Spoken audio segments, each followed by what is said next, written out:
One thing, my friends, and I bring that to you right now. It is Heathen Dog's Tabletop Gaming Fundamentals. Wow, that was awesome. You got to write that down. Okay. Hello, everyone. Thank you very much for joining us today. Last time on the Tabletop Gaming Fundamentals, we actually went over the fundamentals of Champions. It's a hero system. It's a specific hero system that deals with superhero comic book style. And today I'm going to go through character generation because it is the best part of the process. You get to make whatever you want, and your vision can be complete reality on paper. No compromise, no cutting corners, nothing. You can have exactly what you want, and I'm going to walk you through it.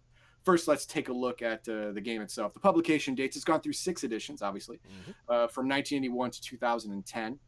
Publishers Hero Games. You can get the PDF of this Champions Complete book for $20. The soft cover black and white edition, if you like the physical copy like I do, you get it for $40. And if you get it on eBay, you're better than I am because I couldn't find it. Still, I mean, I didn't search for an hour, but I searched for a good 15 minutes on eBay. I would think just a simple eBay search, it should show up.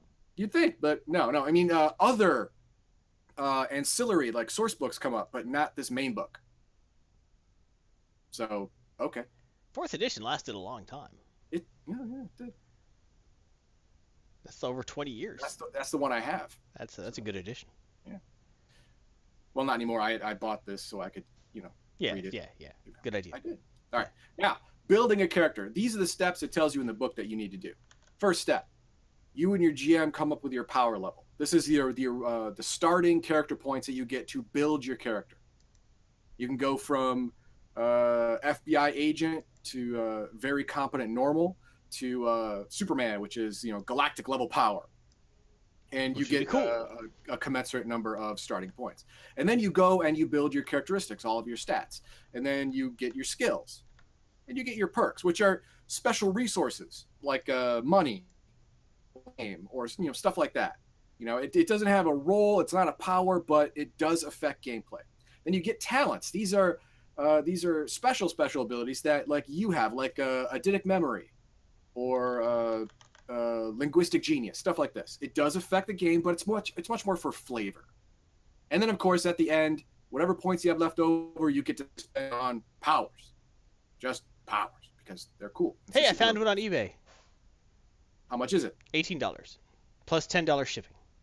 Oh, so $28. Yeah. Okay, $28 you can get a physical copy. Is it black and white or is it color? It looks like the normal book. Looks like color? Look, the cover is color. I don't know. Okay, well, all right. That's probably right. Okay, so let's head on over now. What they didn't tell you in the character generation process is before you even get with your game master, you need to have an idea for your character. You have to have the concept clear in your mind. What kind of character, what kind of person is he going to be? What kind of powers do you want him to have? Not specific powers, mind you, but a general area. Do you want to be a pyromancer? You want to be a wizard? You want him to be an alien? You want him to be an Iron Man type, technological hero? You need to have this going in, because if you don't have this at least semi-clear in your head going in, you're going to go to a page 1 rewrite 3 or 4 times, and it'll lengthen this process dramatically. You and your GM can work together. Together with your concept, he can help you find useful powers and skills. He can help you fit your powers into frameworks to stretch your points. Well, it's also helpful if you're making a team, or your characters are going to form a team. It's always helpful with the other players and kind of like match your characters so your powers work together. That you don't end up with. It's not necessary, but it's a good idea. Especially when it's thematic for a superhero team. You don't want to end up with 3 guys who are Wolverine. Right. Yeah, it'd be weird. Yeah, too many Wolverines. Now, of course, you want to get with your GM before you crystallize your character anyway, before you really tell him about it, because he may have house rules that nullify your character. Like, I have a character who can go faster than light, is intangible and completely invisible to all senses. Sweet, your character's useless. A lot of those powers are GM optional. So you're going to want to get with your GM to talk about house rules before you start. Faster than light and can cross dimensions. There you go. You could get that if the GM allows it. I wouldn't, but that's how you do it. Okay, so and I'm always intangible. My concept What's my concept? I decided I want to make an avatar of the sun. It's just a guy.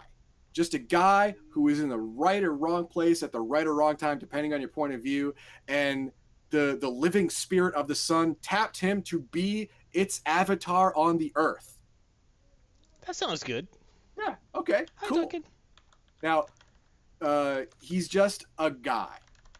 Just a dude. He is a low rent private eye. He does, cheating spouses, finding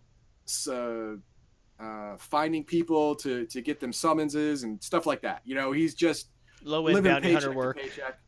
What's that? Low end bounty hunter work, the real safe stuff. Yeah, the real safe stuff. Yeah. Just living paycheck to paycheck, just trying to make ends meet type guy. And at the beginning of the story, he just gets his powers. Just then. Okay, so my idea of him, okay, he's going to be a speedster, right? He's an avatar of the sun. The sun is light and heat. So the light portion, I figure he'll be able to move really fast. So he's going to have a high dex, have high speed, and he's going to fly really fast. All right. Now, maybe while he's flying, he's also partially intangible because maybe he turns into light, right? It sounds like the avatar of light, not of the sun. Those don't sound like sun powers. Well, I haven't gotten in. Yeah, I'm messing with you. Yeah. And so maybe while he's flying, he's highly resistant to physical attacks because they pass right through him. Maybe he can even phase through things. I don't know. Maybe. Yeah, light's good at going through things like bricks and walls. Probably not so much. Yeah, I mean, later on. I know I'm messing. I'm just as the game master, I nix that later on. Maybe he's solar powered. Maybe of course, he's got light blast probably or heat blast. Maybe he can fly through windows. And he's probably got a flash attack of some kind, like a burst, like a blinding flash of light attack. That'd be good. Solar flares, sunburns. Yeah, solar flare type thing. Yeah, he's probably got that. Cause cancer. Okay, great. All right, so let's get to the beginning. So in the beginning, the first thing is power level. Okay, what power level are we starting at? Well, we're going super heroic because it's Champions comic book game. And we're going to go low powered because he's literally the first adventure the first part of the adventure, he's just a dude, right?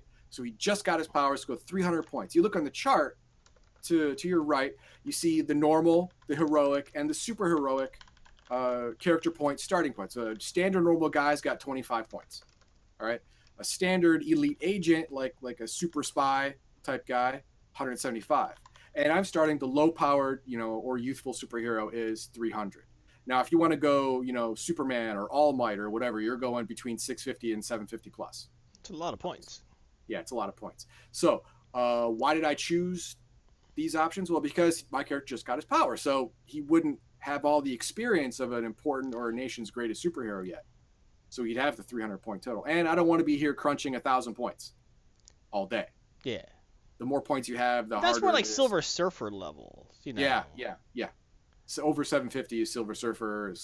Herald of Galactus yeah, stuff like that. You're up there. You've got lots of points to spend. I don't want to be here all day doing that. All right, so next we have our characteristics. Okay, first I got to explain the characteristics, and then I'll tell you where I put my points. All right. Now, first is strength. It's your carrying capacity, jumping, lifting, and damage for hand-to-hand combat. Okay? It's important because it's how strong you are. Exactly. The base is 10. You start with 10. If you want to go higher than 10, you get a +1 for every 1 character point you dump into it. Seems straightforward. Dex. This is your agility and reaction time. All right. Now, again, base 10. And to get a +1, you need to put 2 character points into it. The reason being is because Dex has a lot more combat-relevant skills that are based off of the attribute. Right. Dex is a very powerful attribute. Exactly. So it's more important. It costs more. Constitution. This is your health and hardiness. This is how you would resist poisons or being stunned, stuff like that. Again, start at base 10, and it's a 1-for-1. +1 equals 1 character point. Then we go to the next page, and we have our mental characteristics. Intelligence, your reasoning and perceptiveness. This is the second most important for skills because outside of combat, most skills that are very useful, that aren't straight up intimidating people, are based off of intelligence. But you can always spend points to raise the skill anyway. Yeah, you can spend points to raise a skill, but if you spend points to raise the stat, all your skills go up because they're figured from the statistic. Yes, but there's pros and cons to both. There's pros and cons. I'm getting And that also, too. there's probably like max stats and things. Yeah. Basic. Well, you're in a superhero campaign. There's no max. Unless your game master says there is. And then you're not in a superhero campaign. You're in a heroic one. That's the way. That's the way they say it in the book. So, anyway, you base 10, and it's a 1-for-1 progression. Ego. This is your willpower. This is how well you resist torture or mental attacks. And base is, of course, again 10, and it's a 1-for-1 deal. Presence. This is the last bit of the important skills. This is your charisma and force of personality. You want to intimidate, seduce, cajole someone. The skills are going to be based off this. And again, your base of 10 plus 1 to get plus 1. You have 1 character point and 1-for-1 thing. Now, what else we got? Okay, now these are your other statistics. I categorize them as fighting stats and surviving stats. The fighting stats are important in combat. They come up in combat. The surviving stats help you survive the combat when you invariably get hit. Okay, so we'll go to the fighting stats first. OCV. That is Your offensive combat value. offensive combat value. Thank you. This is your accuracy in combat. Hand-to-hand, range combat, doesn't matter. Physical combat. Your base is 3. To get a +1, you have to spend 5 character points. So expensive, such a low base total because it is an extremely important stat. This is a comic book action role-playing So game. is OCV no longer a figured stat? No. In 6th edition, they got rid of all the figured statistics. They're all just statistics now. Yes. See, that's why I only talked about the main stats, how they pertain to skills, because that's all they pertain to now. I know. It's got pros and cons. But don't worry, I'm looking for the pros. They give you more points to make up for not linking these to your main stats. And then you have the DCV, your defensive combat value. This is your evasiveness in combat. This is you how well you do not get hit by someone else's OCV. And the base is 3, and it's a +1. If you want to get +1, you have to spend 5 character points. And you have 2 others. This is your offensive mental combat value and defensive mental combat value. This is how well you attack and or evade from a mental attack, a psionic attack of some kind.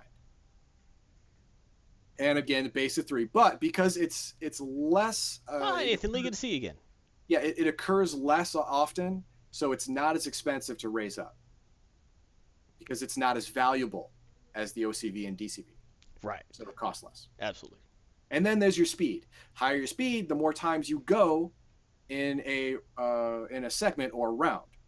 In this game, the round where everybody finishes all their actions is called the segment.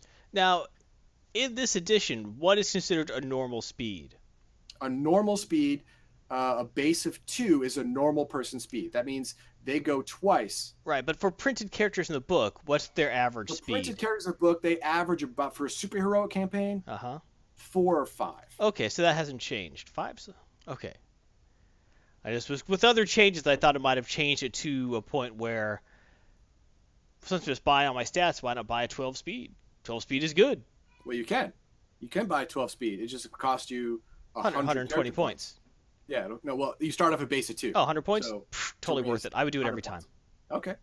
You start at base 2. To get 1 higher, you have to spend 10 character points per speed point. Now, this is a no-brainer because the difference between 2 and 4 is twice the amount of actions per segment. Yes, it is. So you go twice as much as the normal guy. So if you do equal damage, have equal OCV, you're going to win because you're hitting twice as often and doing, on average, twice as much damage. That's right. And you're also using twice as much endurance to do it. You are using twice as much endurance to do it. True. But, hey, you know what? The fight's not going to last that long if you're doing twice the damage as the other guy. That's true. You can always take recoveries in rounds where other people are acting. True. Or, if you have a 12 speed, you could always use round 7 where no one goes. Oh, wait, they used round 7 now as 1. They changed that now. Well, round 1 when no one else goes, you can just recover. Right. Now, Duncan says he wants max ego, minimum intelligence, and minimum evasiveness to mental combat. So he's a brick. Yeah. He's a brick, and he needs to get a Juggernaut helmet real quick because the only way to deal with bricks is to hit them with a mind whammies. Ah, but he has max ego. Oh, well then there you go. All right, now these are the surviving stats. When you do invariably get hit or use powers or try to recover from physical or mental exertion, these are the important parts. PD is physical defense. This is the amount of innate damage resistance you have to physical attacks. All right. Now these are to normal physical attacks, not killing attacks. Like a boxer has conditioned his body to withstand normal physical punishment. You try, you as a normal person try and punch a heavyweight boxer, see how that goes. Yeah, it's not going to work out well for you. It's not going to work out well for you. But you shoot him in the face, he's going to die just like you. Unless you sucker punch him.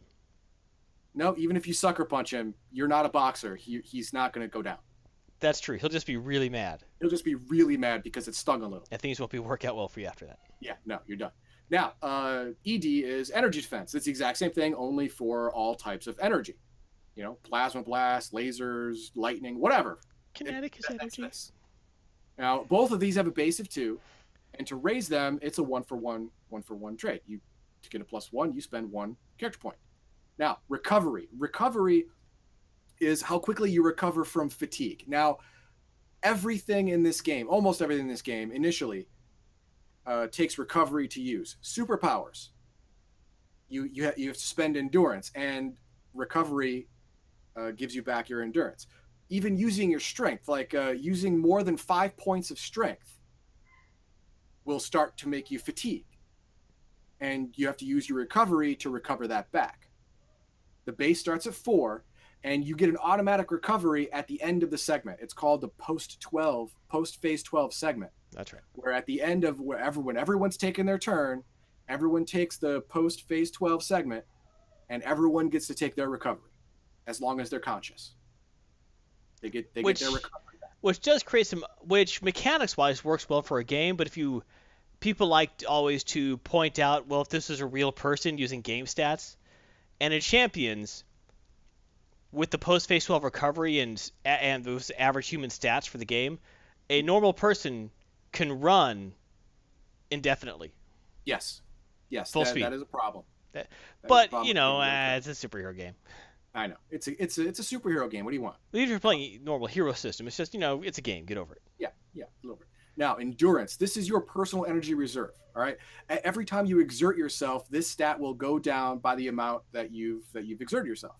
And like I said, you get it back on the post phase 12 recovery, which is your recovery stat 4.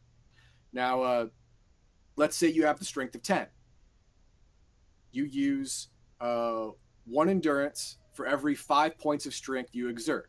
So if you exert your full 10 points in strength, you've used 2 endurance. Ooh, I did that math in my head. I was good. Good job. And if you use powers, every 5 character points worth of powers that you use 1 endurance. So let's say you have a 10d6 damage energy blast. That's pretty good. It's pretty good. Pretty good. For every 5 points, you get a 1d6. So you spent 10 endurance by firing that blast 1 time. Makes sense. There you go. And then we go down to your body stick. This is your hit points. When you reach 0 body, you start dying. Once you get low enough, you're just dead. Low against negative. That's bad. In D&D, they had this. You go to negative whatever, negative 10 before you die in 2nd edition. And in 5th edition, you can go to what? Negative what before you die? Infinite. Really? Yeah. You just can't die? The only way to die is to fail 3 death saves. 3 tests in a row. That's right. Fail 3 tests in a row. No, not in a row. Just period. Oh, period? Okay. Yeah. Before someone comes and help you. Right. Okay. Stun. Now, this is your... well, I guess being thrown in lava will kill you. Yeah. There's some stuff that you just really die from. Now, this is your non-lethal hit points. Now, when I say non-lethal, I mean like if you get a knockout blow on you, it's not necessarily going to kill you because it wasn't enough damage to bring you to less than 0 health, hit points, or body. But it was enough to deplete you of all of your stun, and you lose consciousness. So when you get to 0 stun, you go unconscious. Your base is 20. So it's pretty good. You can take a couple of hits before you go down, and to raise it +2, you have to spend 1 character point. Same for hit points. Endurance is much more expensive. No, actually, much less expensive. You get 5 for 1 character point. So because it's a super heroic campaign, and these energy blasts cost a lot of endurance. So there you go. Now we got those characteristics out of the way. What will I buy? Nothing. Why? Because like I said in the beginning of the game, he's a literal normal guy. I am keeping the stats exactly the same.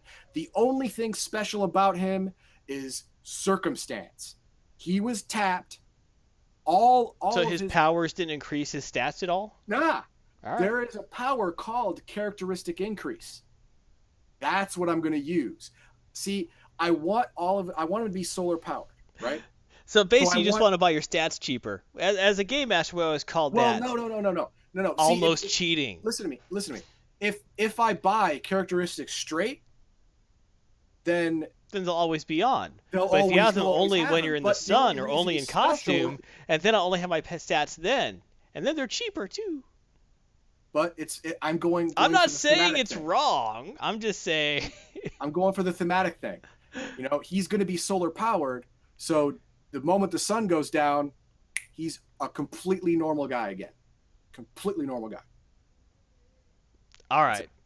That's what that was the theme I was going for. So I've spent nothing. I still have my 300.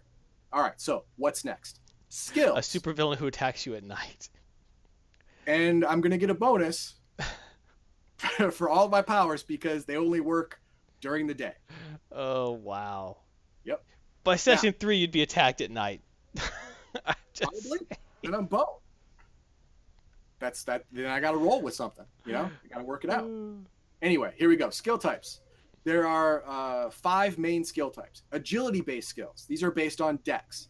For 3 character points, you can get almost any of these skills. And your roll is going to be 9 plus your stat divided by 3 or less. For example, let's say you have a normal dex, 10. 10 divided by 3 is 9.3 repeating. Well, in this game, in every skill, in every stat, in every number except for speed, if it's 0.4 or less, you round down. 0.5 or higher, you round up. 9.3 repeating, round down to 9. I'm sorry, 3.3 repeating, round down to 3. 9 plus 3 is 11. I have to roll on 3d6 to get a success on a dex-based skill on 11 or less, which is actually pretty good. Think about it. That is a 3, a 4, and a 4. I have a better than average chance of rolling that right out of the gate. Okay, and it cost me 3 character points. Now, if I want to raise this individually, instead of raising my dex, I could raise this skill individually. To get a +1, I have to spend 2 more character points. And I could do that for as long as I want. I could get a skill of 100 minus. I could. It's ridiculous, but I could do it. Anything above 17. And really, the super level doesn't say anything in the book about campaign maximums. There's no maximums. There isn't. There is no maximum on skills. You can be that good. Or stats. Or there powers? Is a maximum on stats if you're playing a normal or heroic campaign. But a super heroic, there's no max. A super heroic campaign, it says that the characteristics maxima is what they call it, is definitely not recommended. Now there's background skills. These are catch-all non-combat skills. All right. This is stuff that like in your real life, you're a banker. You have banking knowledge skill. You have knowledge of general banking. You're an assistant manager at your local branch of Chase Morgan or whatever. And you have a straight 11 or minus or stat depending on the skill. And sometimes you can even choose. And the cost of this varies depending on the skill. But it's usually around +1 equals 2 character points as well. Then you have your combat skills. All of these assist you in combat in some way. Examples are combat levels. You can get combat levels in a specific attack variety, like bare knuckle hand-to-hand attack. I have +2 combat levels. That means my OCV for fisticuffs is +2. It doesn't affect firearms. It doesn't affect fighting with a bow staff or flamethrower or ninja stars or whatever. Just hand-to-hand combat, bare-knuckled hand-to-hand combat. And of course, if you want, you can also get, machine gun or pistol or throwing stars or whatever. And there's no skill roll for this because it just gives you a bonus to your combat rolls. And the cost varies depending on how general or specific the help is. If it's like all ranged firearms, it's going to cost much more than a Glock 9mm. Now, the next two are intellectual skills. I don't know why I put intellect skills. That's dumb. All these are obviously based on intelligence. These are your knowledge skills. All right, this is chemistry, biology. It's all your science skills, but it's also scholarly skills as well. And this one is 3 character points for the same 9 plus your stat divided by 3 or less. And to raise it, it's again the same thing. 2 character points will get you a +1. And then there's interaction skills. These are based on your present stat, and these are 3 character, same thing. It's the same basic roll and the same basic buying thing. Now there are skill enhancers you can also buy. All right, these are range from 1 character point to 3 character points, and they affect all of the skill types. Intellect, interaction, depending on what you buy. For example, jack of all trades, all of your professional skills, the background skills I was talking about, banking, financier, private investigator, police officer. This will give you either a bonus to your skill roll or a rebate in buying the skill. Linguist, you get a rebate when buying all languages. Scientist, you get a bonus or a rebate in buying or using all of your science skills, like that. And of course, there's well connected. These are special things where you can get contacts and people who owe you favors. Now, this isn't directly affecting fights or in the game, stuff like that, but it's really good between fights, investigation, or behind the scenes stuff. You can really use those contacts and favors to your advantage. Now, special skill categories. These are kind of things you can buy, and I'm going to ask Garthon later on to blow up to full screen so we can all read the table on the right, because I want it all in there, but I couldn't. This table right here. The right skill now? roll table. No, not right now. Not right now. Right. After I explain the skill. I got excited. Okay. Well, I saw Garth out of the country a few times here when he gets in trouble and these things to cool off. Yes. Well, it helps. Yeah, it's true. Now there are three levels of skills. There's familiarity, proficiency, and competency. Familiarity is skills you've been exposed to.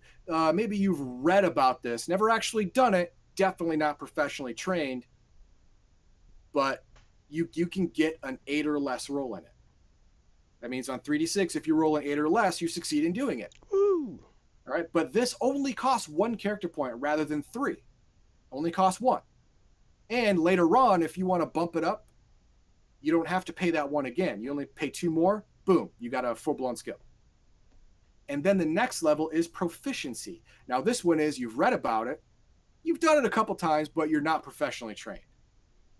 This is a 10 or less roll, and it costs 2 character points. And again, just like familiarity, if you want to buy it up, 1 more character point will make you 3. Boom, you're proficient. And proficient gives you the 11 or less, or based on your stat. And then there's everyman skills. This is different depending on your campaign setting. This is a list of skills that everyone in your area with your background would know. For example, Garthon and I, we grew up in the United States. We graduated high school and we lived in suburban areas. So we would know driving. We were trained. We have practice in it. We have the full-blown skill of driving. Computer operation. Well, we're talking to you right now over the internet. Obviously, we can operate a computer. I think we both had some level of formal training in computer operation. So, full-blown skill. The area knowledge of where you live or where you've grown up, or both. You may have that. Boom. And there's lots of other examples depending on, like I said, where you grew up and what your background is. And you get all of those for free. The book allows you to get them for free. Which makes sense. Yes, There's no use making people spend points stuff that everyone's gonna know. exactly. Now, if your character is from an alien planet, your everyman skills are going to be different. Some of them may not even apply on Earth. Right. Your drive skill from Glooful 7 does not apply to Earth Does vehicles. not, yeah, your license does not carry over to Earth. Sorry, that we don't have any gravitic drive vehicles. That's right. Yeah. Anyway, now blow up the skill roll table and we can look at But the all rules the of different acquisition skill apply levels. everywhere. Now, as you can see, familiar, proficient, and competent are 8, 10, and 11. That we already went through those. But it also gives you, if you have a 12 minus or a 13 minus, you're considered skilled. 14 to 15, very skilled. 16 to 17, highly skilled. Now, this is the most people get, because rolling an 18, that's all sixes, is an automatic failure. Automatic failure. But Heathen Dog, why would I want a skill above 18 then? Because there's situational modifiers. If you're under a time crunch, if you're being shot at, you're going to get a minus to your skill. Having a skill of 18, 19, or 20 or more will offset some of those modifiers to still give you a high chance of success. That's why you'd want to buy a skill of maybe 20, 21, 22 if it's really important to you. You want to make sure you never, ever, ever, ever fail your modeling skill. Never. Blue steel all the way. That's right. All right, let's go back to normal size, and we will go to see what I bought. This is what I bought. I bought acting because a low rent private eye I figured would have to do this in some capacity. I almost got it as what do you call it? I almost got it as proficient instead of competent. I decided, I'll pop for the extra character point, whatever. Bribery, bribing doormen, bribing street toughs, stuff like that to get information. A lowbrow private eye would probably do that. Charm, I definitely almost got this as just familiarity, because a lower but you're actually charming. Yeah, but I wanted to actually be charming, so I did that. Duncan's suggestions for alien everyday skills are AI conversation, cerebral first aid, hyperwork weaving, and animal husbandry. I guess for all those cow probes, they do. Yeah, that's true. Yeah, you want to do that. Combat driving. I decided to get that because I've been chased by a lot of angry spouses who I've taken their picture of. Yeah, maybe you went to Vegas and took those driving courses as well. You never know. Yes. Offensive and defensive driving. I took those courses, so I got my thing. Concealment. That's not just for it's not hiding things. It's also discovering hidden things. So if someone's hiding something, this will help me find it. Like if they hid it in a room somewhere, like an event or inside a panel on the wall or something like that, this will help me find it. Conversation. This is not just like talking to folk like, hey, how's the weather? How about them Phillies? No, this is it actually says it. It is getting information, tricking people to give you information through the blanket smokescreen of casual conversation. Which is also useful for me. Deduction. Now this one, I really fought with the GM on this one. You don't have a GM. Because that's me. All I fought with myself on this one. Well, I hope you won. I did, because I got it. Because a low rent private eye really don't tell the GM I said this, but has no business having this as a full blown skill. Well, just because they're low rent doesn't mean they're not good at it. This might be bad business. I'm saying that he's not good. That's why he's still absolutely normal. All right. Okay. Now, language Spanish, because talking to the help or overhearing the help thinking that you don't know Spanish is very, very helpful in finding a rich client who's trying to give you the runaround or trying to ditch you, stuff like that. Or just hearing the dirt, like, oh, he takes his mistress over to the Four Seasons all the time. Aha. The help talks about that when they think you're not listening or don't understand. That's true. He knows that. Lockpicking. Duh. I mean, that was no brainer. Oh, yeah. Persuasion. This is actually convincing someone into your way of thinking for at least a short period of time. Talking your way into places that you're not supposed to be. Figured he'd need that too. His professional skill is private detective. So anything knowledge-wise about private detective, anything about the profession itself, I would roll this. All right. Shadowing is following someone. Yeah. Obviously, I would need that. Streetwise, I would want to know before I got into a certain part of town if it was a good part of town or a bad part of town. I want to know that. I learned that pretty quick, especially as a low rent private. You also know your gang signs and your tags and whatnot. Exactly. Now, add all this up, and I have 262 left. And you ain't done nothing yet. Ain't done nothing yet. But that's our time.